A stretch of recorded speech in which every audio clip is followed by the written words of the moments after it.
Much rest is too much rest in the NFL. We're going to ask Booger McFarland. We'll also ask him why the Eagles' defense is struggling like they are. Man, bad. I mean, all these guys, Rory included, got stabbed in the back.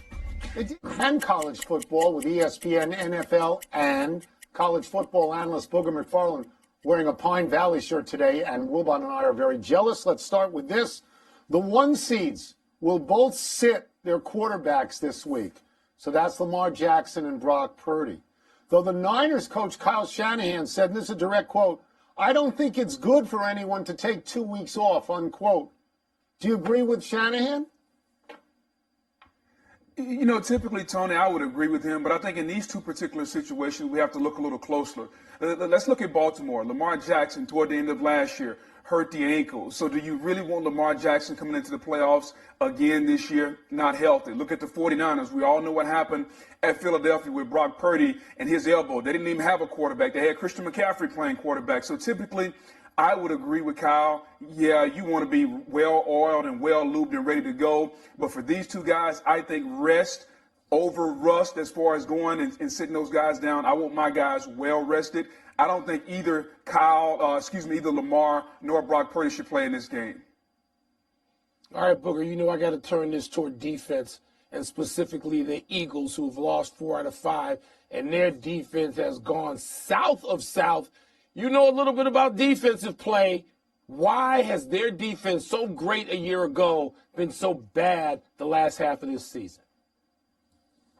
You know, Mike, it's funny you mentioned a year ago. Let's think back. They led the National Football League and almost set a record in sacks. I think it was 70 sacks during the regular season or something like that. This year, they're not rushing the passer the same. And when you can't get the same pressure up front, that means the guys on the back end have to cover a little longer, and those guys are getting exposed. And to dig a little deeper, the age-old problem with the Eagles has always been this.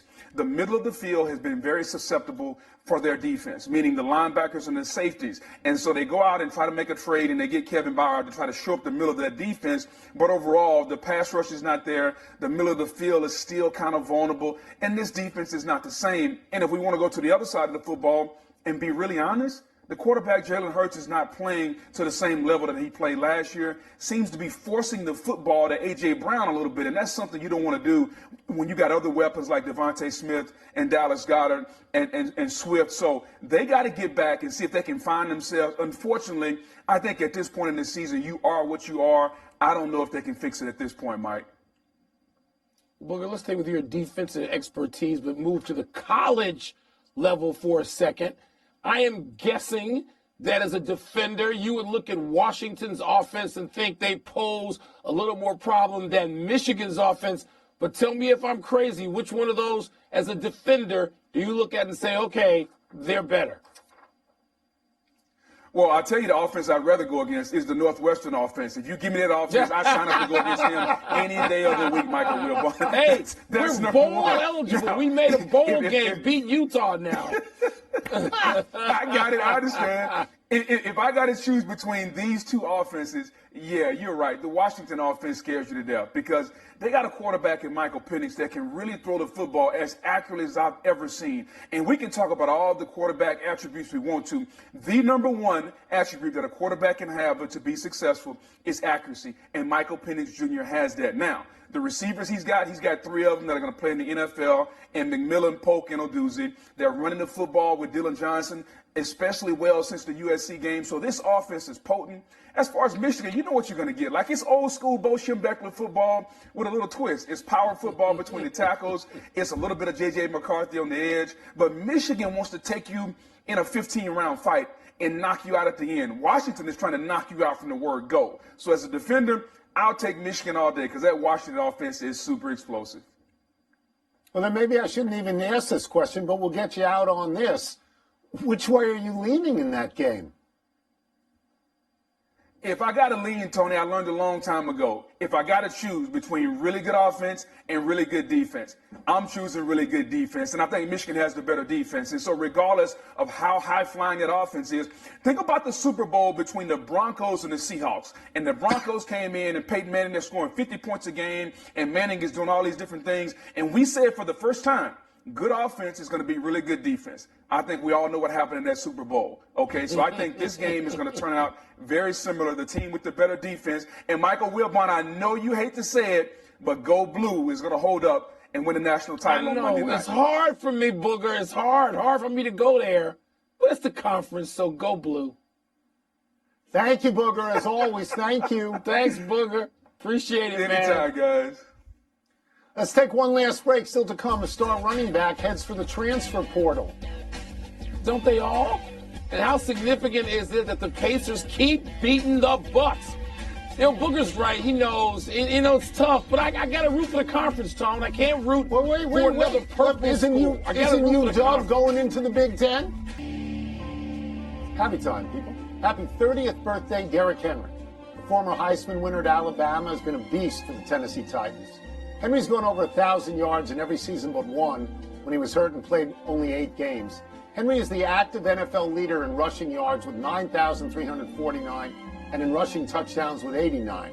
But as he ages, there is a diminishing.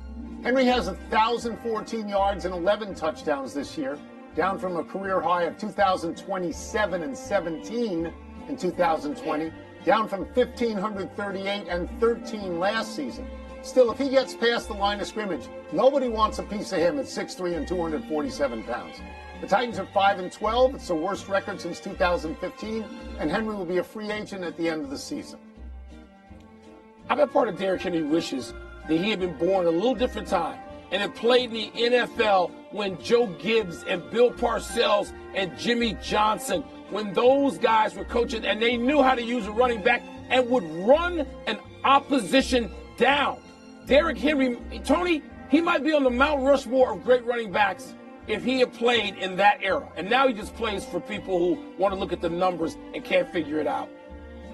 Speaking of running backs, happy anniversary, Eric Dickerson. On this day 38 years ago, the Rambassador set the NFL playoff single-game rushing record when he ran wild against the Cowboys to the tune of 248 yards and 2 touchdowns in a 20-0 victory. Dickerson got loose on touchdown runs of 55 and 40 yards. Allegedly, Dickerson was offended by Cowboys coach Tom Landry, saying he ran too upright and he was likely to get hurt. Dickerson got his 248 yards on 34 carries. Dickerson's closest pursuer is Raheem Mostert, who had 220 yards and 4 touchdowns in 29 carries for the 49ers in a playoff win over Green Bay in 2020. Tony, I love Eric Dickerson. I'm not going to put him above Jim Brown, Walter Payton, Emmitt Smith. I'm just not. Those guys, that's the top of mind. But after that, the conversation opens up. And yes, I've got people like Marcus Allen and Marshall Faulk, and who's a different kind of back. But Eric Dickerson's name has to be mentioned in there, and somehow it seems to me that it isn't. I don't understand that. Eric Dickerson, another one, Tony. And they wouldn't even know what to do with Eric Dickerson now. They would say, why don't you come in on 3rd downs? We'll figure out if we can use you. Happy trails to the NBA for Ricky Rubio. Rubio announced his retirement today, one day after agreeing to a buyout from the Cavaliers. Rubio missed most of his 2 seasons with Cleveland with his 2nd torn ACL. He then stepped away from the team completely this summer, citing mental health issues. Rubio played pro ball in Spain starting at the age of 14. The Timberwolves selected him with the 5th overall pick of the 2009 draft. He arrived in Minnesota from Barcelona 2 years later, and over a 12-year NBA career that also included stops in Utah and Phoenix, Rubio averaged 11 points and 7.5 assists per game. As to his mental health, Rubio said in a statement, "It's getting better every day, and one day he'd love to share his experience in hopes of helping others." Wish all of his health, mental and physical, had held up, Tony, and he might have had a little different ending to the career. Oh, we got to go fast to the big finish. Pacers beat the Bucks. Let's do it. For the 2nd time this week, 4th time this season. Big deal? The big deal is Milwaukee's defense has disappeared like the Eagles' defense. Ole Miss star running back Quinshon Judkins is entering the transfer portal. You surprised? Yeah, he has 34 touchdowns in 2 years, and they look like a title contender. Austin Matthews of the Maple Leafs is the first player to 30 goals this season. You impressed? Yeah, he's on pace for 68, his career high 60. Chris Sale of the Braves have agreed to a 2-year deal worth $38 million. Is that significant? If he's healthy, he can pitch him into the World Series. If he's healthy. Last one, Rafael Nadal won again. Your reaction? I told you, I'm not going to get into individual match stuff. Osaka and Nadal playing again, that's good for tennis and for sport. We're out of time. We will try and do better the next time. And I'm Tony Kornheiser. I'm Mike Wilbon. Same time tomorrow, Knuckleheads. You can get the podcast on the ESPN app or Apple Podcast. Tony, I didn't mean to forget Barry Sanders. Running backs everywhere. What happened? And now, Yeah, they don't use them anymore.